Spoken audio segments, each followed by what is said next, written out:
வாழ்க்கையில் சில நேரங்கள் நமக்கு நாமே எதுக்கு நான் மட்டும்தான் இவ்வளவு போராடணும் என்று கேட்போம். அந்த இடத்தில்தான் ஐயப்பன் மெதுவாக வந்து உன் தோளில் கை வைப்பார். நீ சந்தித்த காயங்கள் மனக்காயங்களாக தெரியலாம். ஆனா அது உன் ஆன்மாவை சோதிக்கும் செயல். உன் சிரிப்பிற்கு பின்னால் அதிகமான வலி இருக்கிறது என்பதை ஏனோ யாரும் பார்க்கவில்லை. ஆனா ஒருவர் பார்த்திருக்கிறார். அவர் பெயர் ஐயப்பன். உன் கண்ணீர் விழும்போது அதை பார்த்து நின்ற மனிதர்கள் இருக்கலாம். ஆனால் அதை உள்ளத்தில் வைத்திருப்பவர் ஐயப்பன் மட்டும்தான்.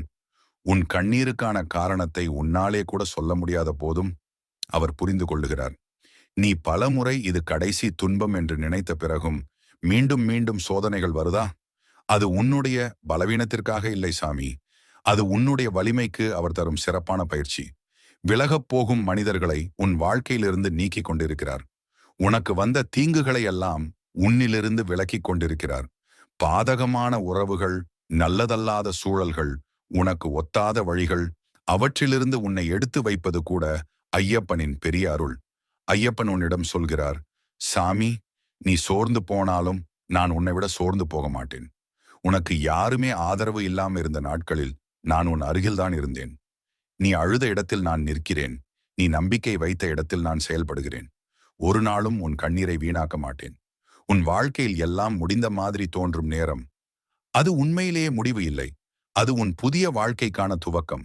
யார் உன்னிடம் அநியாயம் செய்தார்களோ, யார் உன்னை தாழ்த்த முயற்சி செய்தார்களோ, யார் உன் மனதை உடைக்க முயற்சி செய்தார்களோ, அவர்களுக்கெல்லாம் ஐயப்பன் ஒரே வார்த்தை சொல்றாரு, இவன் என் குழந்தை, இவன் கண்ணீருக்கு நான் நியாயம் செய்கிறவன். உன்னை குறைக்க முயன்ற இடத்திலேயே அவர் உன்னை உயர்த்துவார். நீ விழுந்த இடத்தை பார்த்து சாமி வருந்த மாட்டார். அங்கிருந்து எவ்வளவு உயரம் பறக்கிறாய் என்பதை தான் பார்த்து ஆச்சரியப்படுவார். நம்பிக்கையை விட்டுடாதே சாமி. உன் பக்கத்தில் நிற்கிறவன் மனிதன் இல்லை, மலையவன். ஒன்றை மட்டும் நினைத்துக் கொள்ளுங்கள், உன்னை யாரும் கீழே தள்ள முடியாது. உன் விதி அதற்காக உருவாக்கப்படவில்லை. உங்கள் துன்பம், உங்கள் கண்ணீர், உங்கள் போராட்டம் ஐயப்பன் பார்வையில் ஒரு நாளும் வீணாகாது. நம்பிக்கையோடு இருங்கள். வரப்போகும் மாற்றம் மிகப்பெரியது. சாமியே சரணம் ஐயப்பா.